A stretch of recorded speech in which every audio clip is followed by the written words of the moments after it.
I've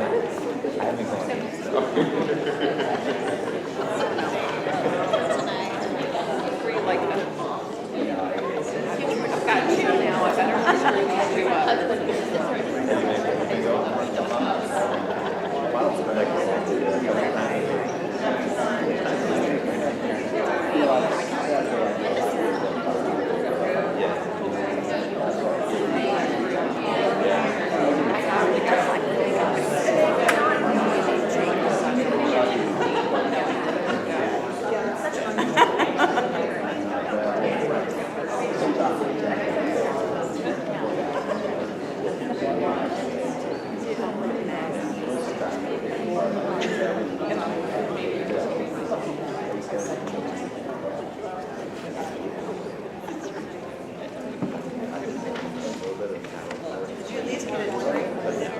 Okay, I believe we're going to get started.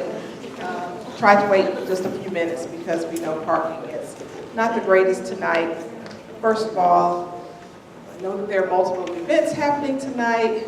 We always try our best to reschedule this meeting back in May, but the advantage and disadvantage of being at a large school with a lot of wonderful organizations and sporting things and fine arts is that there are going to be conflicts. And so if you know of anyone who wasn't able to attend tonight because they have a child getting inducted into the National Honor Society or they're at the pre-fight with the principal, just know that this presentation will be on our website. And so they will be able to get the information. To start off, I'm Rose Mitchell. I am one of the counselors, and this is Ms. Stevenson. She is one of our counselors as well. Every year we do a parent night for each grade level, and tonight is the freshman parent night. This is the first year we've done it in November. Years prior, we did it in January, and you know, sometimes we get feedback, January is too late, and so we try to do it a little earlier. And so any feedback that you have regarding the presentation or dates or any suggestions for getting the message out there that we're having a meeting, we welcome that, because we're always working to improve. So we will start out by, I guess I should have my, go clicker, okay. So we're going to talk about a few things tonight, introduce our counseling office, and then talk about academics along with getting involved, and then mental health, and then lastly we'll do overgrad. To start out, we have a wonderful counseling department. We have comprehensive counselors. Those are the counselors that have different alphabets assigned to them. And then we also have the student assistance counselors, and then we have a post-secondary planning center as well. We are very fortunate to have awesome support staff that helps us, our administrative assistants, our Miss Kimke, she's our registrar, and then we also have Miss Gantos, and Miss Woman does all of the testing. So if your last name is A through CD, you have Miss Brenner. She's actually back in the back. She's our communications person, and so she's responsible for filming tonight.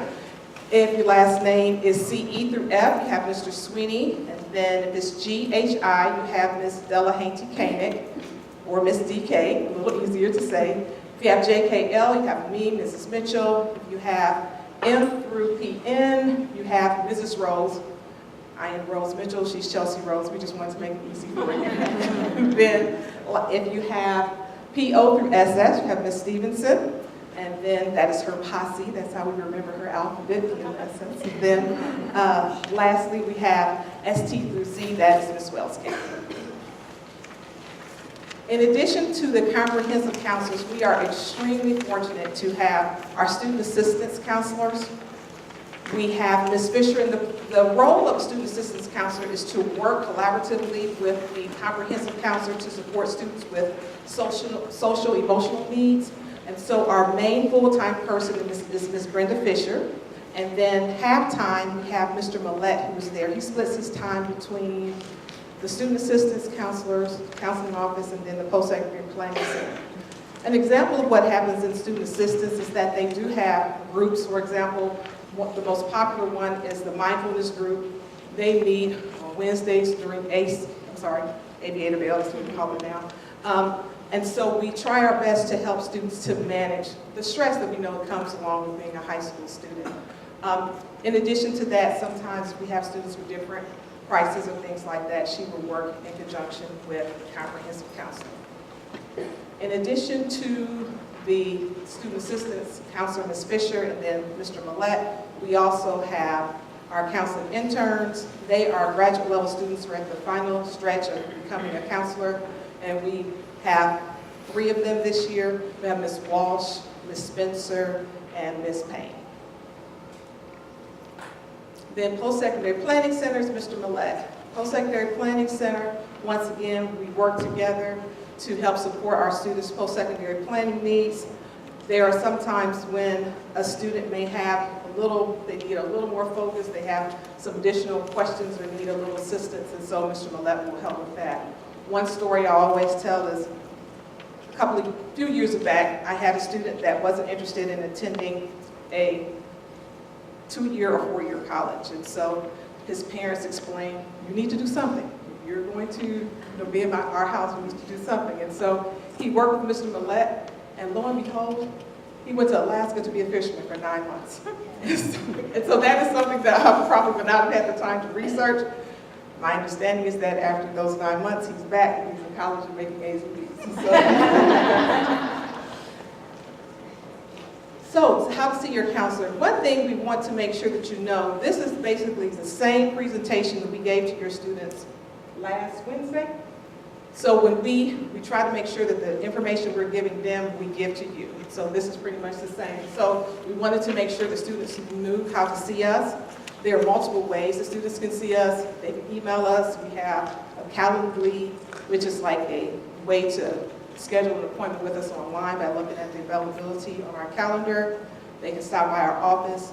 The one thing that we try and make sure we communicate to students, and if you too could make sure that you give the same message to them, it is very disheartening when the student will tell me, I came to your office like 3 times last week and you weren't there.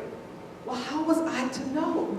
Either write your name on my board, put a little note in, or either send me an email, because we can't know that they need to see us if they don't let us know. So it's important that they just do one of those things. We try and make it as easy as we can in order for them to see us. Okay, so let's talk about academics. First of all, if you are a first-time 9th grade parent, can you raise your hand? You made it through a quarter and a half. Congratulations. So we try to time this so that after your students have been here for a quarter, there are some times that there's different terminology and things that we say or use that you may not know what we're talking about. And so hopefully after they're here for a little while, that's why we don't ever have this meeting in September or October, because it's just too much. It's a lot of information that you all are receiving. So with academics, we're going to talk about grades, transcript, GPA, which stands for the grade point average, and then the GPA calculations. I don't know about your eyes. My eyes aren't the greatest, and so I know in the presentation it is very microscopic, but this is a sample, this is a transcript. This is what colleges see after students earn credit here. The important thing that students and parents need to understand is that the GPA does not change until students earn credit, which means not until the semester is complete. So although they have completed a quarter, you receive a report card, you have the quarter GPA that's at the bottom, that is not averaged into their GPA until the semester is complete. The semester grade is comprised of quarter 1, quarter 2, and then the midterm exam. The second semester will be the final exam. If your students were at the junior high and they took a high school level course that was either Spanish, French, sometimes it may have been art, and then maybe some math, maybe algebra or geometry, they already started to build their cumulative GPA. So if you when you received your student's report card, there were 2 different GPAs that were there. So that's how some students already have a cumulative GPA. So this is what the report card looks like. And in the bottom left-hand corner, there's a cumulative GPA and a quarter GPA. The cumulative GPA are the credits they earned in 7th and 8th grade. It does not include anything that they're currently enrolled in, okay? So we always want to make sure that students understand that. Often I'll have students say, well, no, my GPA is da da da da da. No, that's what your quarter GPA was, but your cumulative GPA will be after you have earned credit. Do you want to say something about high school athletics? Yes, I do. Thank you. So Ms. Stevenson reminded me that we want to make sure that everyone understands in order for students to be in a competitive sport, even that's chess club, cheerleading, they must pass 5 of the 7 classes, and they have to be 5 half-credit courses. So if your student is in a PE course, that class does not count towards eligibility. So they must pass 5 out of 7. And that looks at the quarter, not at the semester. Yes. So first quarter is when people are eligible for winter sports. They'll look back then. Yeah, so for students who are doing a winter sport, they're going to look at the first quarter grades. And then the winter sport will continue into the third quarter, so they have to also be eligible for second quarter as well. So we do have situations where maybe students are eligible for the first half of the season, and then things maybe don't go so well for second quarter, and then they're not eligible. Oops. Okay, academic support. So when I met with my students, I made sure to talk about setting realistic and attainable goals. So after first quarter, there are some students who were very pleased with the grades they earned. Some weren't so pleased. And so my question to them was, have you thought about what you would like to achieve for second quarter? If so, what is your plan of attack? You can't do what you did first quarter because we know if you do the same thing, nothing is going to change. We wanted to make sure that students were aware of the academic supports that we have available for our school. For almost every subject area, for math, science, and social studies, there is a teacher that is in the hub every day after school from 2:30 until 3:30. They are there to assist students with any questions that they have. When I peek over, when I'm looking in the hub to see students who are down there, I will definitely see a lot of students who are around math, not so much the science and social studies. So I had a student that came to me that was like, I'm struggling, Mr. Helwig's class, da, da, da, da. Okay, have you ever seen Thursdays in the hub? He's down there by himself. That's the opportunity for you to have one-on-one time with him. So we want to make sure the students are taking advantage of the opportunities that we have there. So the schedule for focus is what we call it, is in the hub, will be English. English is down there a couple of days, and there's science, social studies, and global language is a little different. They are not in the hub, but they have tutoring available Monday, Wednesday, Thursday. Chinese, ASL, and French will be 1 day a week. So please make sure, first of all, we want to make sure they're talking to the teacher. The teacher is the first point of contact, but as I said, we have a lot of different wonderful organizations, and in order for those organizations to run, our teachers have to sponsor them. And so if their teacher isn't available after school, then we do have people that are available during that time. All right, so now Ms. Stevenson is going to talk about scheduling. I'm going to try to hold a microphone and a pointer. I'm better with my regular voice, but we're going to do the best I can. Okay, so are there any questions so far? Because feel free to jump in if you have a question. And I want to thank you for coming tonight too. We're really glad you're here to hear this information. So we're going to talk for a minute about scheduling, which it's not time to schedule yet, but it's coming up pretty soon. So we wanted to give you some important dates. Look for a letter that should arrive at your house over winter break. It'll have a lot of information about what's happening and when it's happening for your child's scheduling for their sophomore year. But here are some important dates here.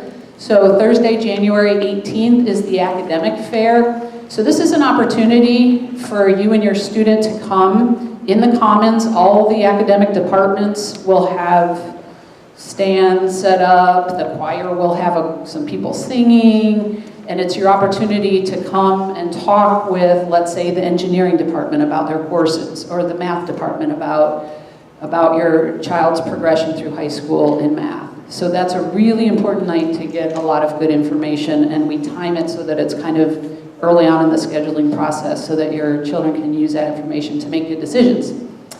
Monday, so the Monday after that is Teacher Recommendation Day. If your children were at Sycamore Junior High School, Recommendation Day here works a lot like it did in 8th grade. So on this day, it's a Monday, they will be given a selector in the morning. They will carry it around with them. Each bell that day, teachers will be sort of pulling, I think they do it, they pull the kids aside one by one and they talk about the level of course that they're going to recommend for the following year.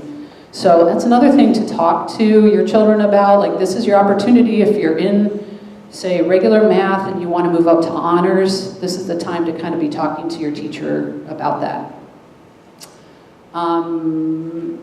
And then the next thing, so we'll have Teacher Recommendation Day. That day, online scheduling will open. So in the letter, there will be some instructions about how to do online scheduling. The link will be there. So sometime between the 22nd and February 5th, we want the students to go on to that online scheduling link and fill out their requests for next year. Now, we're going to be meeting with them one-on-one. So we can change things, we can talk about more things with them, but what we find is that our time is spent a lot better, it's a lot more quality and effective if they've thought ahead of time about, like, I'm not sure if I should do the second photography or music technology. Can you tell me about those different classes rather than, I have no idea, what do you guys have? Okay, so we really like that the students go on and make their best guess at what they want the request to be for next year before we meet with them. So we're going to be meeting with freshmen the week of February 5th, and they're pulled through their science class. So it'll be through their biology or through their scientific investigation class. So one day there will be a bell and they'll come up and divide up among who, like, I will meet with all the students in my part of the alphabet during that bell. And we'll talk one-on-one about scheduling. We usually can accomplish what we need to, but if we can't, or if you hear your students saying they still have questions, we are happy to meet with them more after that. And then Tuesday, May 15th is an important day. So, as you can see, the teachers did their recommendations on the 22nd of January. We met with them the week of February 5th. We know that sometimes they change their mind, and so we give them until May 15th to change their mind about what their requests are. It also is the deadline for CAR forms, which stands for Course Adjustment Request Form. So for those of you who don't know what a CAR form is, if your child gets a recommendation for the level of an academic class, so English, math, science, or social studies, but they really want to challenge themselves with the higher level course, we do have a process where they can override that teacher recommendation. It requires them to have conversations with, so the signatures on the form are the student, the parent, and the head of the department. Because we feel like the head of the department in that conversation can convey what is required for that course, if they're jumping up, what they might need to do over the summer to be ready for it. They kind of look at their academic past. Sometimes they say, yep, I think you're ready to take the challenge. But if your child wants to do that, I recommend they get the CAR form signed by the department supervisor before you sign it, because there's a place for the department supervisor to put feedback on there. Okay, so the deadline for CAR forms is May 15, and the deadline for students, if they want to change their mind about their course requests, to do it, they need to do it by May 15th. It's a very important date because when we come back in the fall, the only reasons we make schedule changes are if a student fails a class, if they've requested, say, 2 classes that only happen 1 bell and they occupy the same bell, so there's just a conflict, there's no way to work their schedule out. So taking a class in the summer. Or if they took a class in the summer. Or an error. Yeah, or a data entry error. Anything that's I didn't do the summer work or I changed my mind, we do not make schedule changes like that in the fall. And the reason for that is because as of May 15th, we know what the numbers are for the classes, and so we base our staffing on that, our class sizes, how many sections we're going to offer. So that's the reason that we give students a lot of time to look at the request, but then we hold them to them when they come back in the fall. Questions about course requests or car forms? Okay, yes. This is not about a form, but so you guys are available if we like to have a one-on-one conversation well in advance of these dates, talk about the career, the study path we're going down right now. We could just set up an appointment, come out and meet with you guys during the day and just chat? Yes. Yes. Okay. We definitely plan, the earlier the better, because once we get into the scheduling season, there are a lot of times where parents will want to meet, but if you are not able to meet with us before, like, the week of February 5th when we meet with your child, because we can change the request anytime before May 15th, it's okay if you can't get in with us. But we are definitely welcome to sit down, because during that time, we have the rising 8th graders going into 9th grade, and then all the different grade levels. And so just know we'll do our best, but if we don't get to you before the February 5th, we will. It's plenty of time. November, December be a good time to come in and chat. Absolutely. November 1st is over. We're done with those college applications. We can just breathe a little bit. Yes. How does this schedule differ for Cinnamon? Well, you're going to hear a little bit more about that in just a second. He asked a question about the SHS Innovation Lab, and I don't know if everybody heard this gentleman's question. What do we do if we really want to talk about generally our child's path and the level of classes? And the counselors are willing to meet definitely and talk about your path, your child's path through high school. It's really important. Okay? Okay, something I want to bring up early in the high school scheduling process is something called the Ohio Diploma with Honors. So it might be a little bit hard to read, but the Ohio Department of Education has a distinction that students who fulfill all of these, and they can actually miss one of them, will be designated as having an Ohio Diploma with Honors.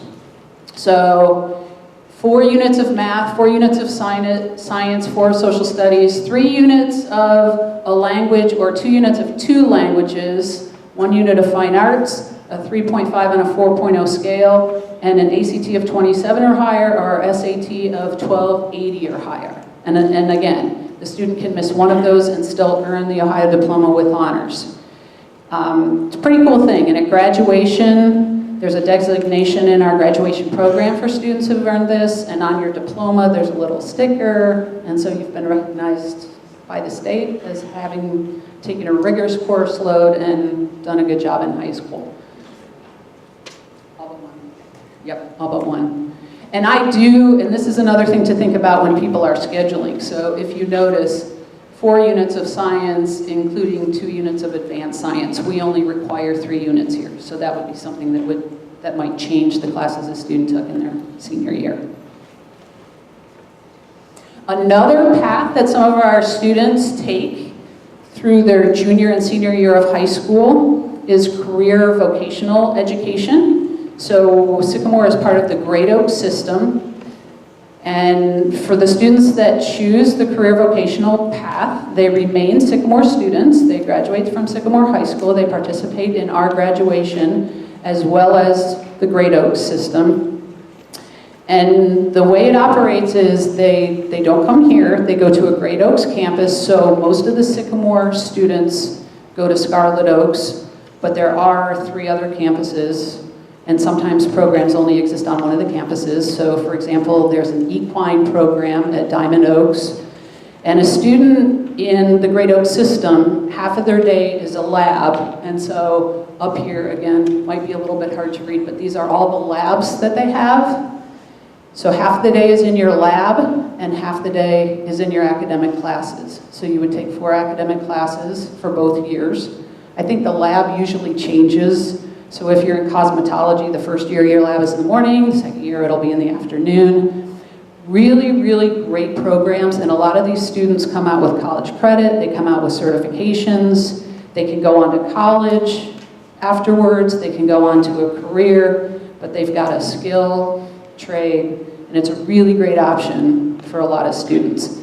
So your freshman parents, we just kind of want you to know about it and know that there's programming in the sophomore year. So Great Oaks comes here. There's a presentation that happens here, and then in January of the sophomore year, students who are interested go over and visit Great Oaks. But definitely that's something for your student to talk to their counselor about, because there are some classes that are hard to get through the Great Oaks system, like PE, art, and global language. So it's good if we know that ahead of time so we can schedule those in the freshman and sophomore year. Okay, and I think now is when, if you guys can come up, we'll hear a little bit about SHS Innovation Lab. The people in the back told me they couldn't hear me. Can everybody hear me? Like, does this work without the mic? All right, thank you. Good evening, everyone. My name is Ashley Warren. I'm an assistant principal here. This is Andrew Wheatley. I'll let him describe his role. He knows it best.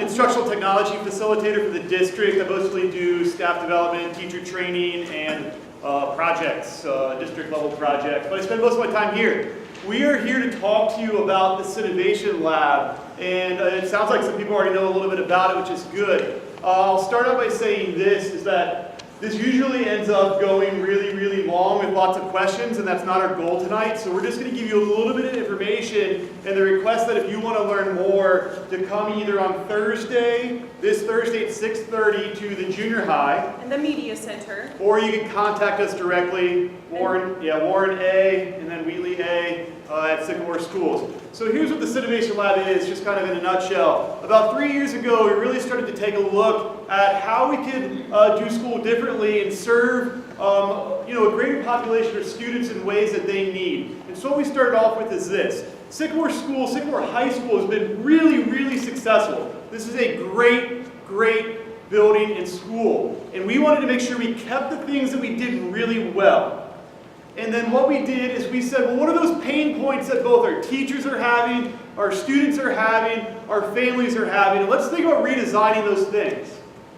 And so what we finally discovered is that what they always boiled down to was time. And so we really started looking at this idea of time and how we could redesign time to better serve our students, or some of our students. And so what this looks like is this Innovation Lab is going to start next year for current 8th graders and 9th graders next year, so our 9th and 10th graders next year. So that'll be your children. And it's roughly 100 students in which they are in a learning environment that doesn't have a bell schedule. And what they're doing there is they get more ownership and control of determining when they learn the courses and at what pace they move through them. Because it's based on this philosophy that not every student needs the exact same amount of time for every subject, and not the exact same amount of time as every other student to learn it. And so we want to provide the opportunity so students can move at their own pace and can also have ownership in when they're learning it. And I'll give this quick example, which is you're in a class, you're finally getting that math idea, it's starting to click, right? You're like, oh, I finally get it. I just need about 20 more minutes to do some of this work and show that I know it. But the bell rings, and now I got to move on. And that's a frustration for both for our students and for our teachers. And so we want to give that opportunity of flexible time for students to be able to learn when they need it. And the second part, which we really like and we think is one of the most important parts, is that students aren't given a lot of opportunities to really dive deep into passions or interests and then solve problems around them and in the world around those ideas. Our teachers know this works, but when we talk to them about doing it, they say we don't have time, and they're right. So in this Innovation Lab, we're redesigning that time frame of the schedule to allow our students to say, I'm passionate about this. And I'll give this example of 2 students last year who had a passion for organic chemistry. And what they decided to do was figure out if they could distill a biofuel from bamboo. And they went through this process, and they spent over a year on it, and they eventually published in a top-tier scientific journal.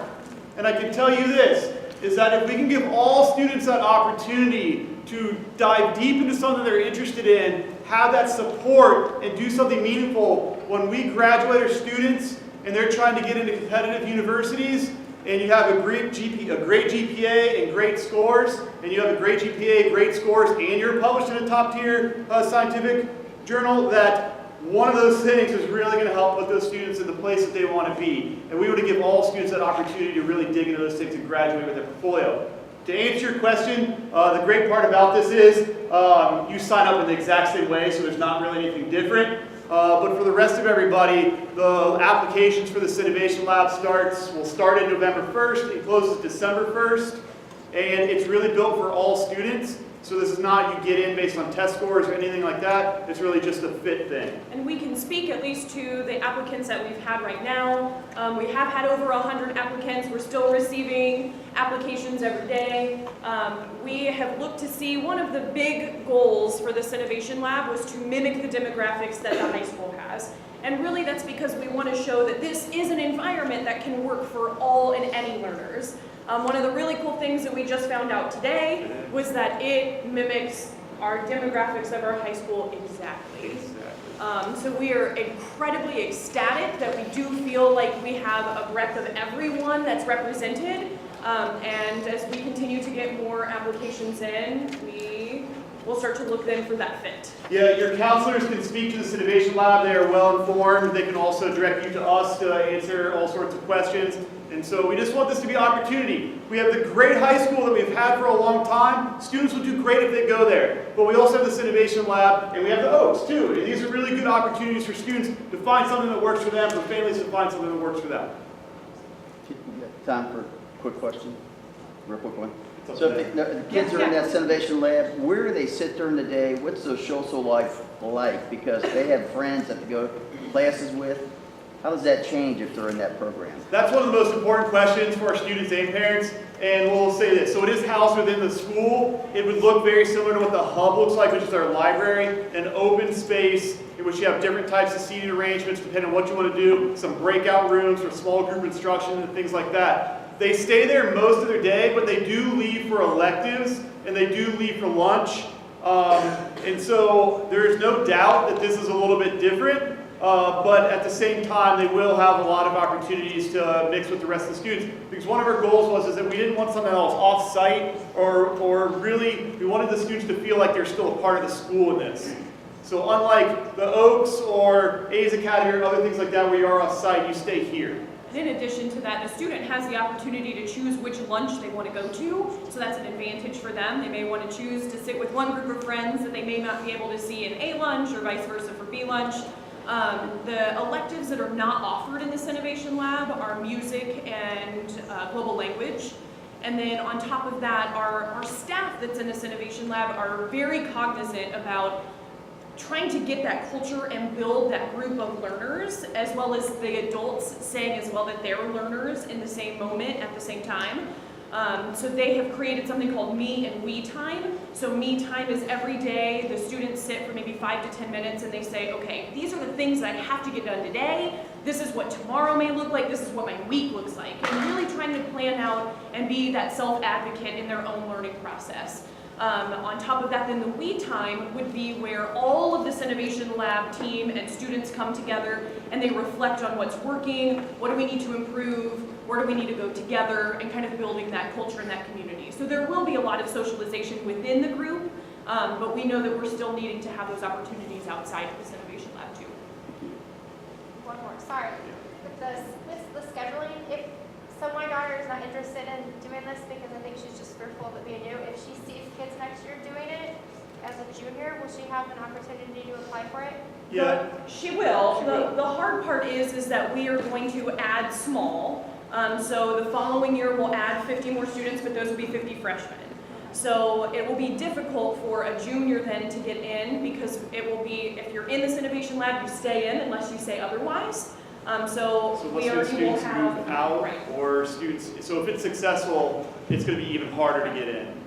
And we already have that waiting list starting now, so it's a harder chance. Has it started? It has not started. We are piloting out within some of our teachers who are in Innovation Lab. They're the teachers in it, are within the constraints of our 7 to 12 day, are doing personalized learning within their courses and finding a lot of success. But we have not started that. It really just starts next year. And if you have any questions, please feel free to email us. We are very, very happy to sit down with you face to face and have a conversation, or email or phone call, anything. We're happy to talk about it anytime. Thanks for coming. Can you guys hear me if I don't use the microphone? Are you having to lean in the back? Yes? Yes. Thumbs up? Okay. Another thing that we are talking to your children about is getting involved when they're at the high school. Research says they tend to do better academically, they tend to enjoy high school more, and colleges really like to see when students are involved. So part of our presentation is showing them where on our website they can see a list of activities at the high school, and there are a lot. We tell students all the time that if there's a club that you want to try to start that we don't have, please do that. And I've had students do that over the years. I have a student that's trying to start a step club right now. She actually needs a coach to teach the stepping moves, like it's a dance. So if anybody is connected with somebody who could coach our step team, that would be awesome. Please, Bonnie Stevens, let me know. So yeah, we just show them, there's a part where, and maybe you don't all know this, under activities, there's actually a booklet of all of our activities and all of our sports. And the booklet is cool because it talks about who is the advisor, which for the most part is a high school staff member. So if a student wants to get involved, they can email the staff member, find out when the next meeting is. Now, a lot of times students are telling me, but I missed it, didn't I? It doesn't matter. A lot of our clubs you can join even if they've started. You can go in halfway through the year. Some clubs only meet once a month. So, Yeah, that's what I was going to ask. Yeah, oh, that was your question? Okay. you can join us or join us. Yes. It's a very small percentage that will, like, for example, improv. I had a student that came to me second semester last year, and I found out that he couldn't join, but then he joined at the beginning of the school year this year. So it's a small percentage where they cannot do it, but most of them, they can do it at any time throughout the year.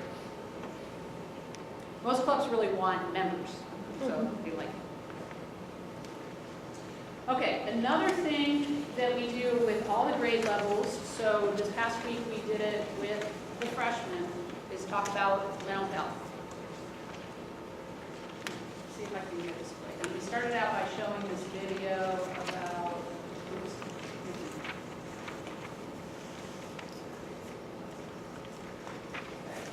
we got a little tutorial about how this was going to work.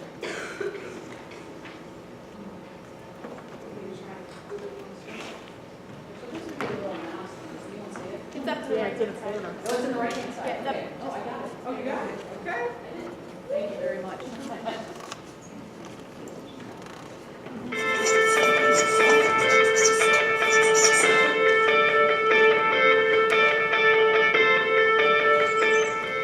Watch this. One little piece of paper can have a remarkable effect. Stress is stressful. But if you understand a bit about what it is, you'll be better able to deal with it. First though, take a few deep breaths. In fact, do that anytime you feel stressed. It helps. Stress is a survival mechanism. When danger appears, it can get you out of trouble quickly. Your body crashes up the gears and throws all its resources into getting you moving. Your heart pumps furiously to increase blood pressure, glucose is sent to the muscles as a fuel injection, and you become totally focused on what psychologists call fight or flight. Thing is, this emergency state is only meant to last just long enough to get you out of danger. But here in the 21st century, we stress about different things, and for much, much longer. Your brain and body stay on red alert, and you'll be less able to think clearly, learn, or remember things. Take a few more deep breaths, because as you now know, stress is a physical reaction, and deep breathing helps to counteract its effects. So, what else can you do? Okay, top tips to reduce stress. First, get plenty of exercise. Let out all that locked up energy. Now, back to the problem. Get in control. Scope out the situation and how you're going to tackle it. Don't stress alone. Talk to someone. socialize, and have a laugh. You can't laugh and quake with fear at the same time. Get down with nature on a big or small scale. And if your mind won't stop worrying, give it something else to do instead.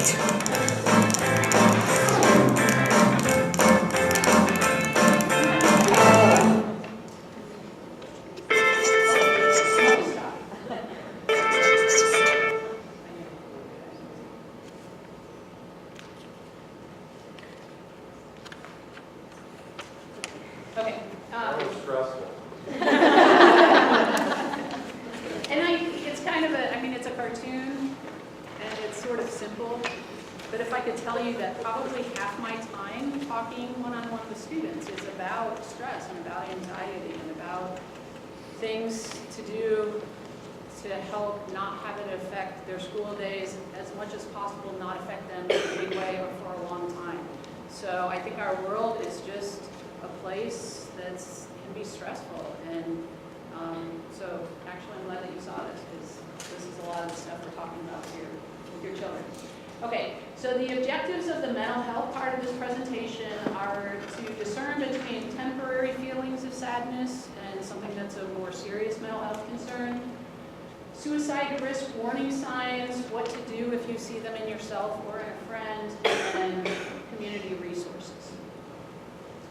So I usually describe the two sides of this slide to my students as little d depression on the left, this side, big D depression on the right. So because of our world and because of the things that happen to us and because we can't erase stress from our life, there are going to be times when we worry or we feel sad or we feel lonely or something happens and we don't like it and we're just off kilter. That's okay. And you know, a day later you feel all right, you get a good night's sleep, you talk about it, and you're feeling fine. That's a little bit different than when your symptoms are severe and long-lasting, so every day and most of the day and for many days in a row, that it's negatively impacting your everyday functioning, you're not enjoying things like you used to, you're not able to study, you're not able to concentrate. And one thing we've found that is helpful in talking about why you want to address it is that if you think of it as a condition like diabetes or pneumonia, okay, pneumonia, you would not ignore that. You would not just say, you know, this is going to get better eventually. Because we really like to drive home the point that depression is treatable, you can really feel better, you do not need to be miserable. So the first thing is usually reaching out to an adult, to your parents, and figuring out what the treatment is going to be, how it's going to be addressed rather than ignored. So because suicide is a part of our reality, we talk to students about things to look for in themselves or in their friends as far as warning signs for suicide. So I'll just let you look at this list. Some of the things are similar to depression, but some of them are more serious. Like indicate that somebody's thinking they might not be here, so giving away prized possessions, saying goodbye. And the thing about warning signs of suicide, and I think you all understand, it's not a perfect list. So there are people that have completed suicide that really didn't show any of these warning signs. There's other people that show some that are not really thinking about killing themselves. But what research has shown, and we've kind of developed this list over time to be pretty comprehensive, that if you're seeing a change in somebody that is displaying in some of these symptoms or feeling them in yourself, it's time to get help. And one thing we try to do in the community here at the high school is say, we are here to learn, we're also here to be a family, to be a community, and to care about each other. And one way that you can care about each other is to reach out if you are worried about yourself or worried about a friend. So the positive thing is that there's hope and there's help. And again, the most effective suicide prevention is intervention, medical and therapeutic treatment for people who are contemplating suicide and people who are depressed. What we tell the students is talk to somebody.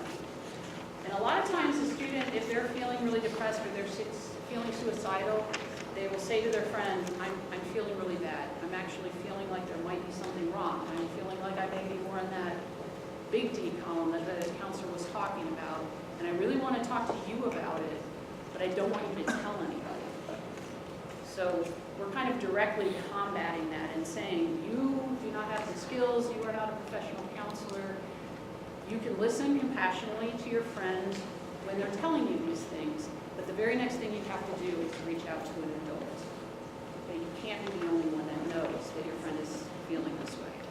And I've had more occasions that I would like to admit where a student has come to me and I can tell they're so nervous.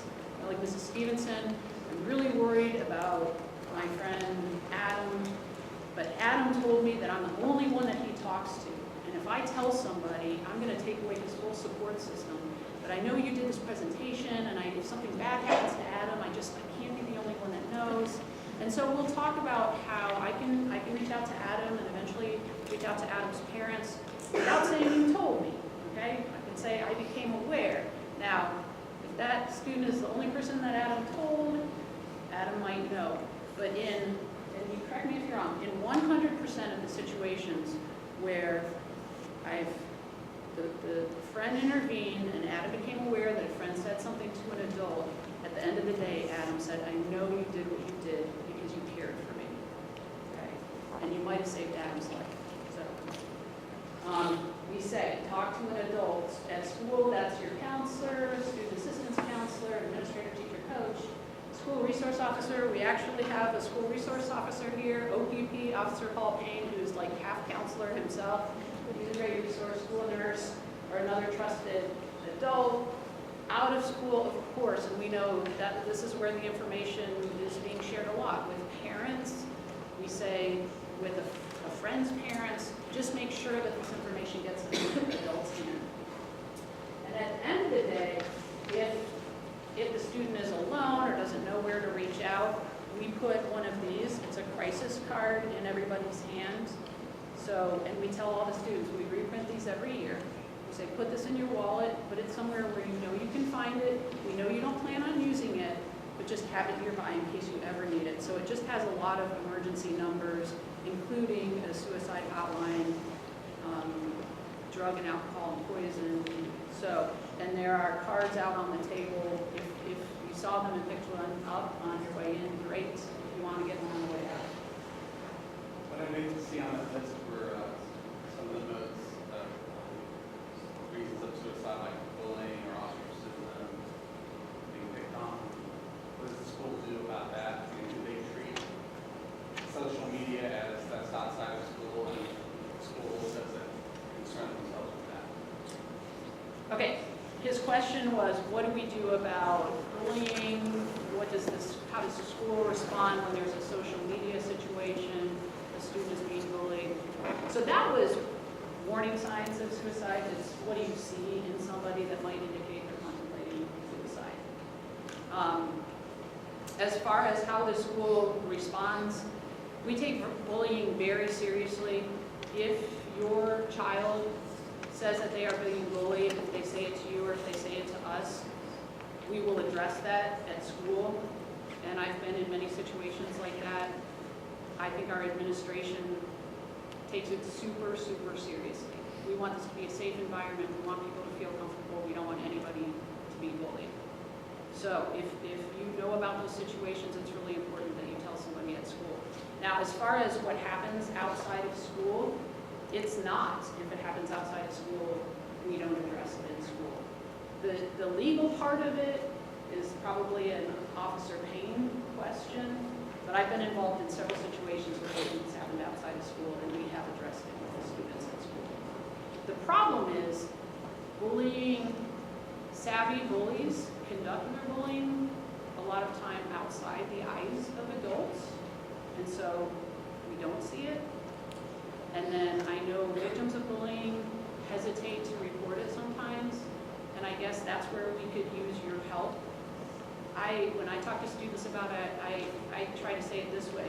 If we want to have a safe school and we want to have a safe school, We all have to stomp out bullying. So we have to know about it, the adults have to know about it, and we have to address it. Because if it's happening to you, it's probably happening to other people. But if we don't know about it, or we don't know who's doing it, we can't help make it stop. So please. And I guess I have the approach the same way that we went with the suicidal thing. I've had parents that will tell me, I just don't really want to tell you who it is because it's going to make it worse for my child. We have to be very courageous in what we're doing. And so if ultimately we are helping your child in addition to other students, is very important. So we will do whatever we can to protect and support students, but we need to have all of the information.